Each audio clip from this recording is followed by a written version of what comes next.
Halo rekan-rekan, kembali lagi dengan saya Metia Kartikasari. Dalam video kali ini kita melihat bagaimana entitas dapat menentukan biaya yang dikeluarkan untuk objek tertentu, seperti produk, layanan, pelanggan, unit bisnis, atau wilayah geografis. Mengidentifikasi mengapa biaya terjadi penting untuk manajemen biaya dan pengambilan keputusan. Informasi biaya yang dihasilkan dapat digunakan untuk berbagai tujuan termasuk penetapan harga, analisis profitabilitas, dan evaluasi kinerja. Selain biaya, manajer dan akuntan juga harus mengelola pendapatan. Salah satu pertimbangan penting adalah harga yang dikenakan untuk barang dan jasa. Sangat penting perusahaan memiliki harga yang kompetitif dan tetap memungkinkan untuk memaksimalkan keuntungan. Biaya adalah sumber daya yang dapat diukur dalam istilah moneter, yang digunakan perusahaan untuk mencapai tujuan tertentu. Biaya yang dicatat dalam laporan keuangan digabungkan dan tidak memberikan informasi yang cukup rinci untuk membantu manajemen sehari-hari dan manajemen strategis. Objek biaya adalah segala sesuatu yang memerlukan pengukuran biaya yang terpisah. Contohnya adalah pelanggan dan unit bisnis individu. Informasi biaya digunakan untuk berbagai tujuan untuk membantu dalam manajemen sehari-hari dan manajemen strategisnya. Dalam menentukan nilai persediaan, menganalisis profitabilitas produk, mengidentifikasi biaya yang relevan untuk kepentingan outsourcing, dan sebagainya. Kita perlu mengklasifikasikan biaya ke dalam direct cost atau biaya langsung dan indirect cost atau biaya tidak langsung untuk setiap objek biaya. Biaya langsung dapat dilacak ke objek biaya tertentu.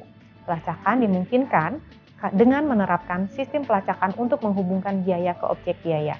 Biaya tidak langsung digunakan untuk kepentingan beberapa objek biaya. Oleh karena itu, alokasi biaya diperlukan untuk memungkinkan biaya dibebankan ke banyak objek biaya yang menggunakan sumber daya.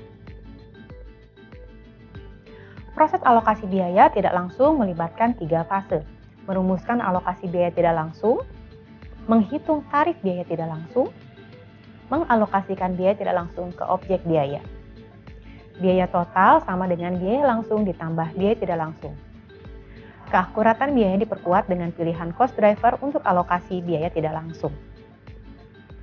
Objek biaya penting dan dilaporkan dalam laporan keuangan entitas manufaktur adalah nilai persediaan produk manufaktur. Biaya produk yang dapat diinventarisasi merupakan biaya untuk merubah bahan mentah menjadi produk jadi. Biaya produk persediaan dihitung oleh entitas manufaktur untuk memenuhi persyaratan memiliki nilai persediaan dalam laporan keuangan, sejalan dengan standar pelaporan keuangan internasional atau IFRS. Biaya produk yang dapat diinventarisasi hanya mencakup biaya produksi.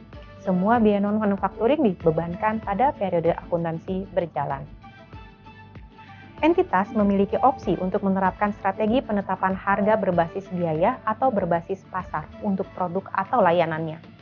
Harga yang ditetapkan berbasis biaya dilakukan dengan menambahkan markup ke biaya produk atau layanan yang telah dihitung.